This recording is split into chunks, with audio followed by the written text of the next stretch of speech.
दादी की कहानियां। गांव के छोटे से घर में एक प्यारी सी दादी माँ अपने पोते पोतियों के साथ रहती थीं। हर रात बच्चे बिस्तर पर जाने से पहले दादी से कहानी सुनने के लिए इकट्ठा होते थे। दादी की कहानियां हमेशा मजेदार और रोमांचक होती थीं और बच्चों को उनकी कहानियां बहुत पसंद थीं। एक दिन दादी ने बच्चों को एक नई कहानी सुनाई। कहानी कुछ इस प्रकार थी। बहुत समय पहले की बात है। एक छोटे से गांव में एक गरीब लकड़हारा रहता था। उसका नाम मोहन था। मोहन हर दिन जंगल में जाकर लकड़ी काटता और उन्हें बाजार में बेचता। लेकिन लकड़ी से उसे बहुत कम पैसे मिलते थे, जिससे उसका गुजारा मुश्किल से होता था। एक दिन जब मोहन जंगल में लकड़ी काट रहा था तो उसे एक चमकदार पत्थर मिला। वह पत्थर देखने में साधारण था, लेकिन उसके ऊपर एक रहस्यमयी चमक थी। मोहन ने सोचा कि शायद यह पत्थर कोई खास बात हो।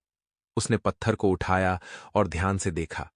तभी अचानक से पत्थर से एक आवाज आई, मोहन, तुमने मुझे ढूंढ लिया है। मैं एक जादुई पत्थर हूं। मैं तुम्हारी 3 इच्छाएं पूरी कर सकता हूं। मोहन ने पहले तो सोचा कि यह उसका भ्रम है, लेकिन फिर उसने पत्थर से बात करने की कोशिश की। अगर तुम सच में जादुई हो तो मुझे और मेरी पत्नी के लिए एक बड़ा सा घर दो, मोहन ने कहा। पत्थर चमका और पलक झपकते ही मोहन के सामने एक बड़ा और सुंदर घर प्रकट हो गया। मोहन की खुशी का ठिकाना नहीं रहा। उसने दूसरी इच्छा के बारे में सोचा और कहा, मुझे ढेर सारे पैसे चाहिए ताकि मैं और मेरी पत्नी आराम से जीवन बिता सकें। एक बार फिर पत्थर चमका और मोहन के पास सोने चांदी और पैसों का ढेर लग गया।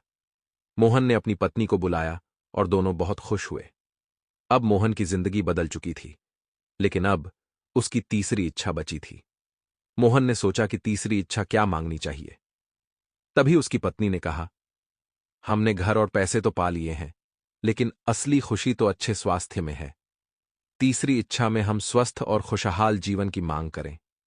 मोहन ने पत्थर से कहा, हमारी तीसरी और आखिरी इच्छा यह है कि हम दोनों हमेशा स्वस्थ और खुशहाल रहें। जादुई पत्थर ने मोहन की तीसरी इच्छा भी पूरी कर दी। अब मोहन और उसकी पत्नी न केवल धनी थे, बल्कि स्वस्थ और खुशहाल भी थे। उन्होंने अपने गांव के लोगों की भी मदद की और सबके साथ खुशहाल जीवन बिताया। दादी ने कहानी खत्म की और बच्चों ने तालियां बजाईं। उन्होंने दादी से कहा कि यह उनकी सबसे पसंदीदा कहानी है।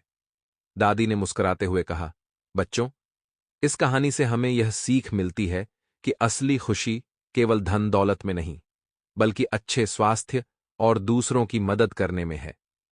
बच्चों ने दादी की बात को समझा और उन्होंने यह वादा किया कि वे भी हमेशा दूसरों की मदद करेंगे और खुश रहने की कोशिश करेंगे।